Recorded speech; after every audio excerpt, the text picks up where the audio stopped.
แม่เล่นเบิ่งยังเบิ่งกาพวกเคยเห็นบ่ก็คือว่ามันดับมันแล้วนะโอ้มันอยู่ในโตเมืองแทงก็มีกามีนกหลายอยู่เอาเพิ่นอนุรักษ์ไว้เนาะเพิ่นเขายืนได้แวนมันคนไทยทุกคนละสิยืนบินตรงตีนได้ปะงงบ่เป็นพวกเขาคือยืนแวนคนก็ยืนตามมันผู้ยืนมาเลยทุกคนนะคะไม่ยืน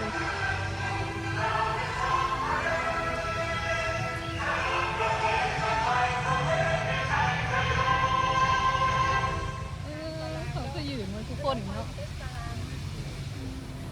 สบายดีทุกคนกับสบายดีเบิร์ดทุกคนเนาะวันนี้มาพบกับช่องน้องเกสาวผู้ไทยหรือว่ามาพบกับช่องเกสรสาวผู้ไทยนั่นเองวันนี้ก็สิลงไปส่องเกสรสาวผู้ไทยชาแนลนะคะพี่ทุกคนวันนี้ก็มาอยู่ที่กรุงเทพมหานครหรือว่าอยู่ที่ประเทศไทยคือเก้าเนาะเกียกับสิวาไทยปนลาวอยู่นะทุกคนเนาะเพราะว่ามันเป็นเกียก็จะฝึกพูดภาษาไทยไปด้วยแต่ก็มันมีภาษาลาวมาด้วยนะคะบางช่วงบางทีวันนี้ก็มาวันนี้เองเขาก็มาออกกำลังกายเนาะยุส่วนใกล้ที่ภาคเองทุกคนมากับสาวลูกน้ำเนาะสบายดีสาวลูกน้ำสาวสวรรณเขตอุทัยสวรรณเขตแล้วก็มีอีกคนหนึ่งเนาะทุกคนอันนี้สบายดีมีสาวแหวนเนาะทุกคนสาวอุทัยคือกันบ่สาวผู้ไทยคือกันสาวอุทัยสวรรณเขตเนาะสาวแหวนมาเอสวีได้โดนละบ่มาไทยก็มา2-3 เดือนจะถึงก็มา2-3 เดือนก็คือแบบว่าก็ยังบ่ทันได้ฮู้พี่เลยหลายมันบ่มื้อนี้เด้อมื้อนี้ค่อยสิพาเจ้าเบิ่งว่ามีพี่เลยเกิดขึ้นอยู่สวนสาธารณะของประเทศไทยเนาะงามแห้งเนาะอันนี้คืองามแห้งตะลึงแล้วเนาะแล้วมาเบิ่งอีเนาะจักหน่อยเพราะว่าเพิ่นสีเฮ็ดพี่เลยแต่ค่อยสิพาเจ้าเบิ่งเด้อบ้านมื้อนี้คนมาสวนก็หลายเนาะทุกคนตะเกียบแตกบ่อนข้างหลังเกียรนะมาเท่าก้อนนะบ่เห็นบ่นางสีชมพูสีเหลืองจังซี่นะ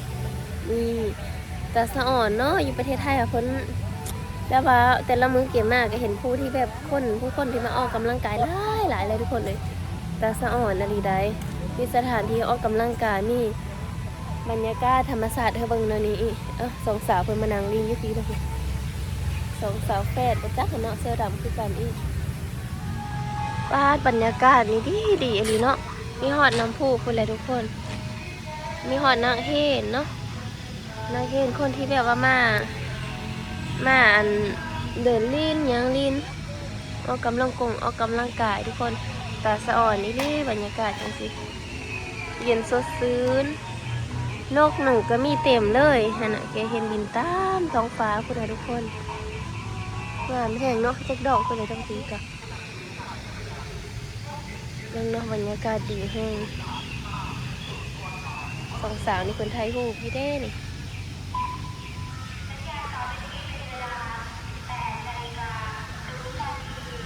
ตอนนี้8 โมงตรงเลยทุกคนมาเบิ่งกันเด้อว่าสาวแหวนเพิ่นสิตกจือบ่เกี่ยวบ่ได้บ่เพิ่นเด้อว่าเราสิยืน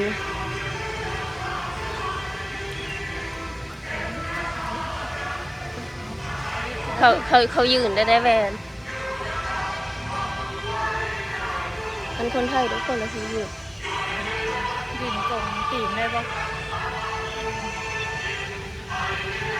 งงบ่เป็นพวกเขาคือยืนแหวนคนก็ยืนตามมันผู้ยืนมาเลยทุกคนนะคะไม่ยืน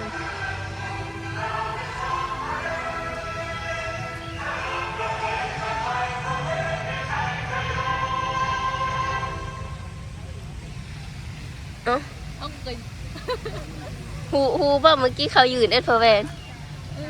เขาก็ยืนมาทุกคนเนาะอันมันเป็นได้ว่าตอน6 โมงเช้าแล้วก็6 โมงแรงเนาะ8 โมงเช้า8 โมงเช้าแล้วก็6 โมงแรงอยู่ตรงเคารพทุนศาสตร์เขาก็ยืนหมดทุกคนเล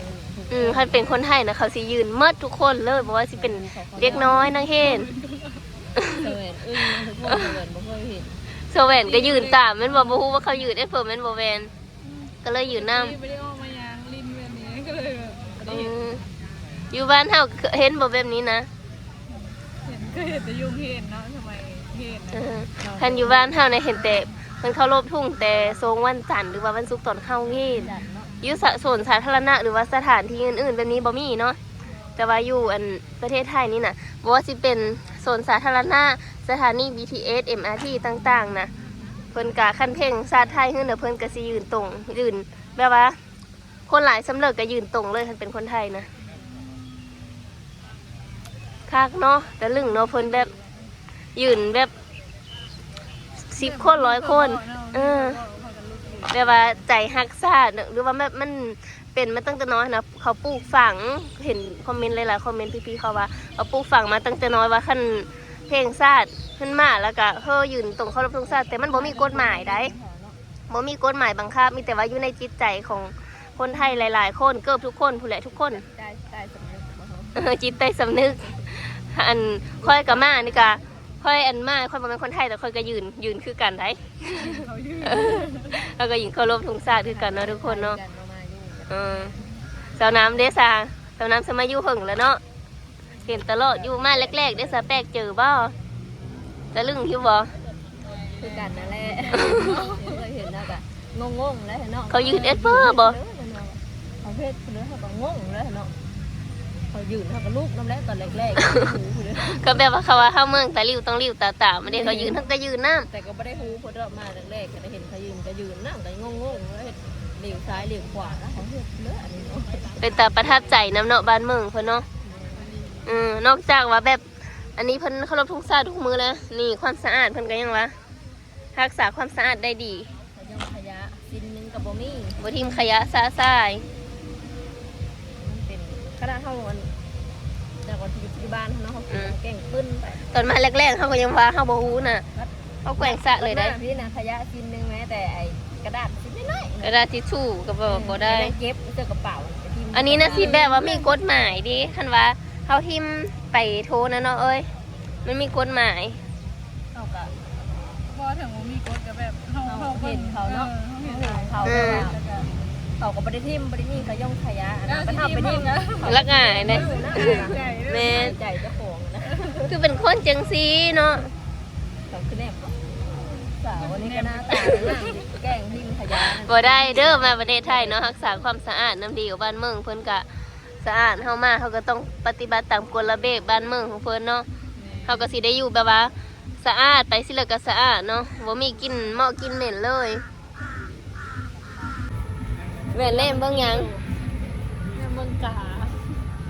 บ่เคยเห็นบ่ ก็คือว่ามันดับมันแล้วนะ โอ้ มันอยู่ในตัวเมืองในแพงก็มีกามีนกหลายเลย เอาเพิ่นอนุรักษ์ไว้เนาะเพิ่นมีกฎว่ากฎหมายว่าแบบห้ามแบบว่าฆ่าสัตว์พิเรนน่ะอนุรักษ์ไว้เป็นไว้เป็นแบบเบิ่งเพื่อเป็นธรรมชาติเพื่อความสวยงามกะเหาะก็มีใดตัวแล่นก็ยังมีเต็มอยู่แต่ว่าตอนนี้เข้าเบิ่แล้วบ่จัก เราไปเจอเราอยู่บ้านนอน เฮาโกนเฮาคือเฮาโกนมาเอาโกนไม้หั่นดิเต็มเลย ตัวเมืองเลยฮะเนาะตัวเมือง เต็มต้นไม้สมบูรณ์ อันนี้คืออยู่ในตัวเมืองกรุงเทพมีกามีนกมีตัวแล่น อยู่ป่า มีหมดทุกอย่างก็คือแบบว่าเขตนี้มันเป็นโซนเนาะเขาปลูกต้นไม้ปลูกพิเรไว้วันนี้นกกาหรือพิเรกะมาอยู่บ่อนนี้แหละวันนี้มันก็เป็นทั้งบ่อนมีทั้งธรรมชาติแล้วก็เป็นตึกอันนี้น่ะบ่ได้แม่นว่ามีทอบ่อนนี้นะมันมีหลายโซนบางโซนแห่งใหญ่กว่านี้ซาจะแห่งหลายกว่านี้ เต็ม ป้ายังไปนางลินแถวพุ่นก่อนแปลกเจออยู่บ่อยู่บ้านเฮาอยู่ป่าก็อึดเนาะเพราะว่าบ้านเฮาน่ะเพิ่นนึงแปลว่าสัตว์อันนี้ก็กินได้เนาะทุกคนเนาะเป็นสัตว์ป่าเป็นกระหอกกระแตเป็นแล่นเป็นกวางนะบางคนเขาเงินหาอยู่ผู้แต่เดี๋ยวนี้มันก็อย่าอึดแล้วสัตว์ป่าหายากนะมันจะมีกระหอกกระแตเขาเงินหาอยู่ผู้อันนี้เราไม่ได้หาอยู่ผู้เด้อแต่ว่ากินบ่ได้ ที่อยู่บ้านเฮากับ อนุรักษ์หรอเปล่า สัตว์ไงสัตว์ ถ้าสัตว์ใหญ่เนาะถ้าเป็นกระหอกกระแตก็ยังเห็นเพิ่นมาขายอยู่ได้โอ้เราทุกคนเนาะหลังจากที่พาซาแหวนเนาะมายางลินอยู่สวนสาธารณะแล้วก็ได้เห็นในการเพิ่นเคารพทุ่งชาติในที่สาธารณะว่าสิเป็นเด็กน้อยผู้ใหญ่ก็เห็นแตกต่างไปหลายเติบเนาะแต่ลึงเนาะคือเกมาแรกๆก็คือเห็นคลิปแรกเกทะเลเกก็ว่าอ๋อ มันบ่เป็นตาเซอเลย เพื่อเราไปยืนเคารพทุ่งชาติอยู่ที่สาธารณะหรือสถานที่อื่น อันนี้ก็คือว่าได้หูความจริงในมือนี้เนาะทุกคน เขาก็เก็บไว้เบาะเนาะผู้ที่แบบว่าอยู่บ้านบ่ลือนะเด้อเพิ่นเฮ็ดแนวนี้อลีเด้อทุกคน ประมาณนี้ได้หูได้เห็นแล้วอะพากันมานั่งลิ้นอยู่นี่ทุกคนในโซนสาธารณะนี่เพิ่นมีบ่อนให้นั่งลิ้นฟรีอีกแต่ว่าเฮาบ่ได้ถือศาสตร์มาเนาะก็เลยนั่งแบบนี้เลยนี่ แล้วศาสตร์มานั่งลิ้นนั่งโหกันเนาะครับลมเย็นในยามแรงๆเนาะประมาณนี้เนาะทุกคนคลิปนี้ก็ฝากพี่ๆซอยเป็นกำลังใจให้สาวลาวเนาะสาวลาวอยู่ไทยเด้อด้วยกันกดไลค์กดแชร์กดติดตาม แล้วก็เบิ่งคลิปโดยกันบ่กดข้ามโฆษณาบ๊ายบายขอบเจอหลายๆทุกคน